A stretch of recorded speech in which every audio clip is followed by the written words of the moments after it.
తుంగభద్ర జలాశయానికి కొత్త గేటును 4 రోజుల్లో అమర్చేలా పనులను వేగవంతం చేస్తున్నట్లు కర్ణాటక ముఖ్యమంత్రి సిద్ధరామయ్య ప్రకటించారు.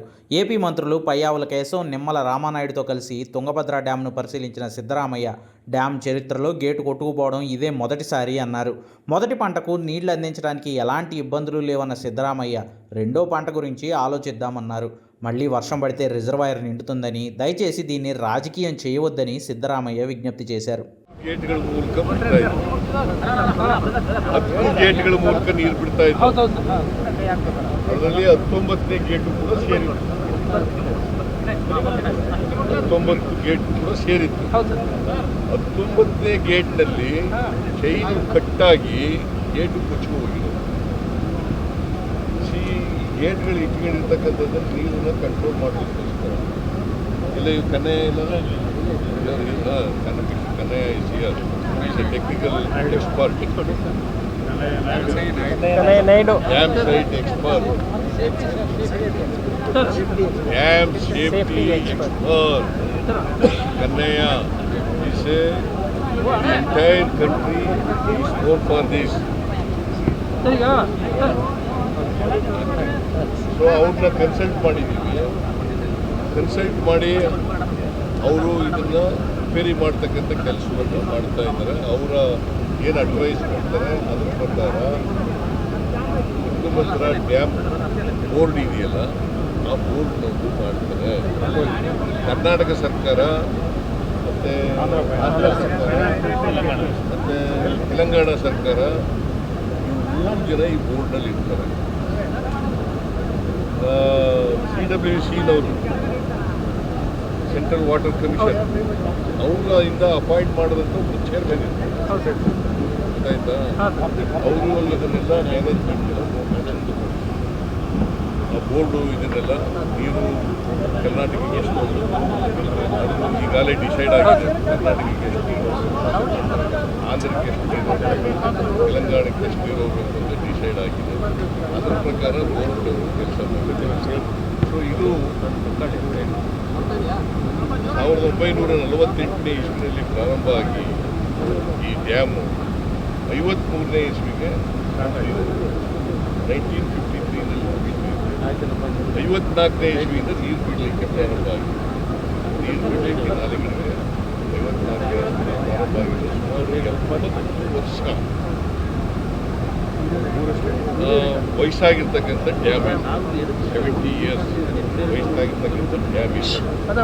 ಈ ಡ್ಯಾಮ್ನಲ್ಲಿ ಅವತ್ತಿನಿಂದ ಇವತ್ತಿನವರೆಗೆ ಚೈನ್ ಕಟ್ಟಾಗಿರಲಿಲ್ಲ. 19ನೇ ಗೇಟ್ನಲ್ಲಿ ಚೈನ್ ಕಟ್ಟಾಗಿಲ್ಲ. ಆ ಕಟ್ಟಾಗಿರೋದ್ರಿಂದ ಈಗ ಈ ಡ್ಯಾಮ್ನ ಈ ವರ್ಷ 115 TMC ನೀರು, ಅದರಲ್ಲಿ ಈಗಾಗಲೇ 25 TMC ನೀರನ್ನು ರೈತರ ಜಮೀನುಗಳಿಗೆ ಬಿಟ್ಟಿದೆ. 3 ಸ್ಟೇಟ್ಗಳಿಗೆ, ಕರ್ನಾಟಕ, ಆಂಧ್ರ, ತೆಲಂಗಾಣ ಸ್ಟೇಟ್ಗಳಿಗೆ. ಇನ್ನೂ ಒಂದನೇ ಬೆಳೆ ಮುಗಿಬೇಕಾದ್ರೆ, ಬೆಳೆ ಬರಬೇಕಾದ್ರೆ ಇದು 90 TMC. ಈಗ ನಮ್ಮ ಡ್ಯಾಮ್ನಲ್ಲಿ 90 TMC ನೀರಿದೆ.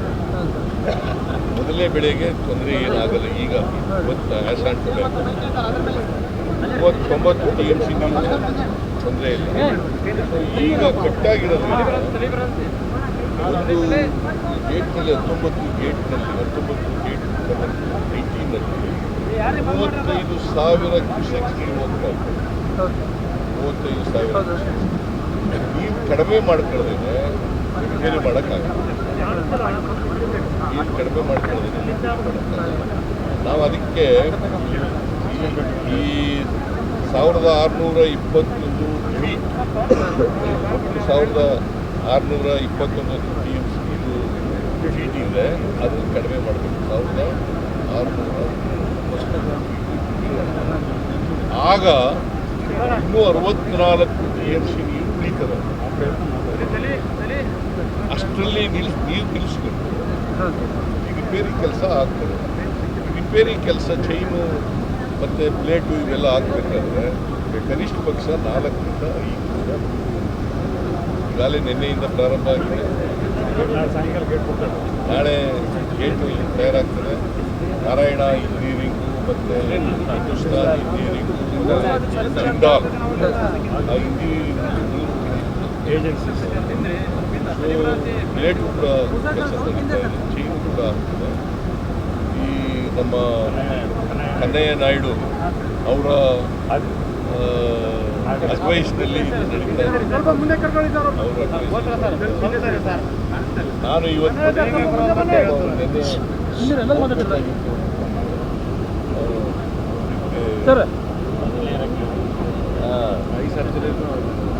ಐ ಸರ್ಜರಿ ಆಗಿದೆ ಅವರು.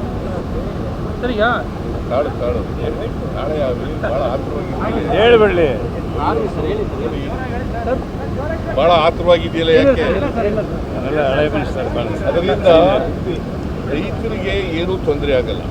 ಈಗ ಬೆಳೆ ಹಾಕಿದಾರಲ್ಲ ರೈತರು, ಸುಮಾರು ಕರ್ನಾಟಕದಲ್ಲಿ 9 ಲಕ್ಷ ಅವರು, ಮತ್ತು ಆಂಧ್ರ ತೆಲಂಗಾಣದಿಂದ 3 ಲಕ್ಷ ಹಾಕಿ ಆಗ್ತದೆ. ಎಲ್ಲ ಕೆನಲ್ಗಳು ಕೂಡ ನೀರು ಫುಲ್ ಕೆಪಾಸಿಟಿ ಬೆಳೆಗೆ ಈಗ ಹಾಕಿರ್ತಕ್ಕಂಥ ಬೆಳೆ ಏನು ತೊಂದರೆ ಆಗಲ್ಲ. ರೈತರು ಗೊತ್ತಾಯ್ತಾ. ಆಮೇಲೆ ನಾವು ಇನ್ನೂ ಆಗಸ್ಟ್ 13ನೇ ತಾರೀಕು, ಇವತ್ತಿನ 10ನೇ ತಾರೀಕು ಬೇಕಾಗಿದೆ. ಆಗಸ್ಟ್ 10ನೇ ತಾರೀಕು ನಮಗೆ 17ರಿಂದ 17-18ರಿಂದ ವಾಡಿಕೆ ಮಳೆಗಿಂತ ಹೆಚ್ಚು ಮಳೆ ಬರ್ತದೆ. ನಾನು ಕನ್ನಯ್ಯ ಅವ್ರಿಗೆ ಏನು ಹೇಳಿದ್ದೀನಿ ಅಂತಂದರೆ, ಆದಷ್ಟು ಜಾಗ್ರತೆ 3-4 ದಿನದಲ್ಲಿ ಮುಗಿಸ್ಬೇಕು. 3-4 ಡೇಸ್ನಲ್ಲಿ ಮುಗಿಸಿ ಮಾಡಿ ನಮಗೆ ಮಳೆ ಬರ್ತದಲ್ಲ, ಆ ಮಳೆಯಲ್ಲಿ ಮತ್ತೆ ಫೋರ್ ಮಾಡ್ಕೋಬೇಕಲ್ಲ ನೀರನ್ನ. 9 TMC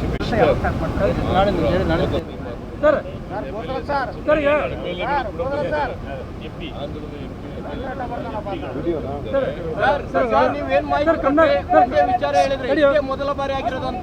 5 ವರ್ಷದಲ್ಲಿ ಇದು 2ನೇ ಬಾರಿ ಈ ತರ ಆಗ್ತಾ ಇರೋದು. ಆದ್ರೆ ದೊಡ್ಡ ಮಟ್ಟದ ಆಗಿದ್ದಿಲ್ಲ. ಮುಂಡ್ರಾಬಾದಲ್ಲಿ ಆಗಿದೆ ಸರ್, ಆಗಿದೆ. ಇದು 2ನೇ sorry sir.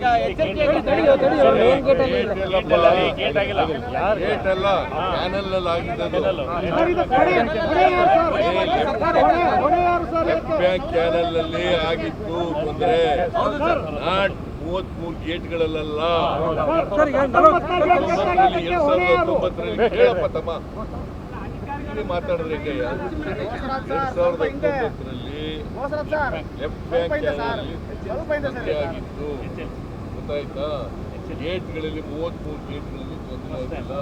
For the first time 70 ವರ್ಷದಲ್ಲಿ ಫಸ್ಟ್ ಟೈಮ್ ಚೈನ್ ಕಟ್ಟಾಗಿರೋದು.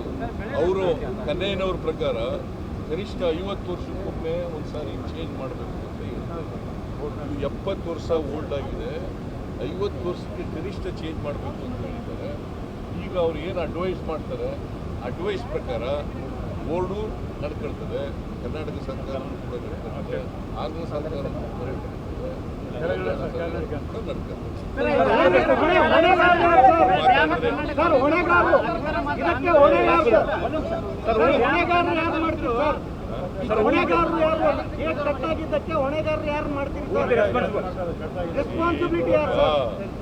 ಅದನ್ನು ವಿಚಾರಣೆ ಮಾಡೋಣ. ಬೋರ್ಡು ಇದನ್ನು ಮೇಂಟೈನ್ ಎಲ್ಲ ಮಾಡ್ತೀವಿ. ಬೋರ್ಡ್ ಈಸ್ ಹೆಡೆಡ್ ಬೈ ಯಾರು,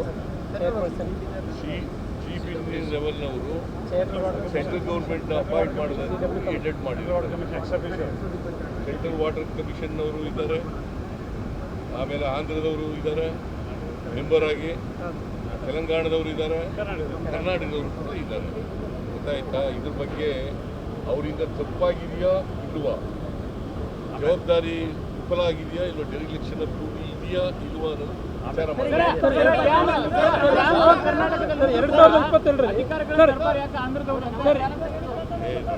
ಶರ್ಮಾ ಓಲ್ಡ್ ಡ್ಯಾಮ್,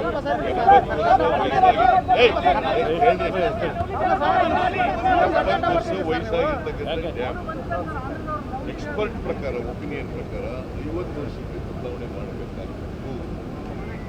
ಯಾವುದೇ ಡ್ಯಾಮ್ನಲ್ಲಿ ಗೇಟ್ಗಳನ್ನು ಚೇಂಜ್ ಮಾಡ್ತಕ್ಕಂಥ ಆಮೇಲೆ ಚೈನ್ಗಳನ್ನು ಗೇಟ್ ಚೇಂಜ್ ಮಾಡ್ತಕ್ಕಂಥ ಕೆಲಸವನ್ನು ಮಾಡಬೇಕಾಗಿತ್ತು ಅಂತ ಅವರ ಒಪಿನಿಯನ್ ಇದೆ. ಆ ಒಪಿನಿಯನ್ನು ಗಮನದಲ್ಲಿಟ್ಟುಕೊಂಡು ಬೋರ್ಡ್ನವರು ಏನು ಡಿಸಿಷನ್ ತಗೊಂಡಿದ್ದಾರೆ, ಅವರು ಮೇಂಟೆನೆನ್ಸ್ ಬಗ್ಗೆ ಏನು ಡಿಸಿಷನ್ ತಗೊಂಡಿದ್ದಾರೆ ಅದನ್ನೆಲ್ಲ ನೋಡ್ತಕ್ಕಂಥ ಕೆಲಸವನ್ನು ಆಂಧ್ರ, ಕರ್ನಾಟಕ, ತೆಲಂಗಾಣ 3 ರಾಜ್ಯಗಳು ಮಾಡ್ತಾರೆ. ಆಮೇಲೆ ಗೌರಿ ಜಲಾಶಯದ ಬಗ್ಗೆ EPR ತಯಾರಾಗಿದೆ. ಸುಮಾರು 15,000 ಆಗಿದೆ. ಬೋರ್ಡ್ಗೆ ಕಳಿಸಿದ್ದೀವಿ. ಬೋರ್ಡ್ನವರು ಇವರು ಆಂಧ್ರದವ್ರದ್ದು, ತೆಲಂಗಾಣದವ್ರದ್ದು ಕೇಳ್ತಾರೆ, ಒಪಿನಿಯನ್ ಕೇಳ್ತಾರೆ. ಅವ್ರು ಕೇಳಿದ ಮೇಲೆ ನಾವು EPR ಮಾಡಿರೋದ್ರಿಂದ ಅವರು ಒಪ್ಪಿಗೆ ಕೊಟ್ಟರೆ ವಿಲ್ ಸ್ಟಾರ್ಟ್. ಕರ್ನಾಟಕ ಒಂದೇ ಅಲ್ಲ, ಕರ್ನಾಟಕದ ಬರೀ ಒಂದಕ್ಕೆ ಜಮೀನುಗಳಿಗೆ ನೀರು ಕೊಡೋ ಡ್ಯಾಮ್ ಎಲ್ಲ ಇರೋದು. ಇದು 20 ಸ್ಟೇಟ್ಸ್ ಡ್ಯಾಮ್ ಬೇರೆ ಬೇರೆ ರಾಜ್ಯಗಳೆಲ್ಲ ಇರೋದ್ರಿಂದ ಅದಕ್ಕೋಸ್ಕರನೇ ಬೋರ್ಡ್ ಆಗಿರೋದು.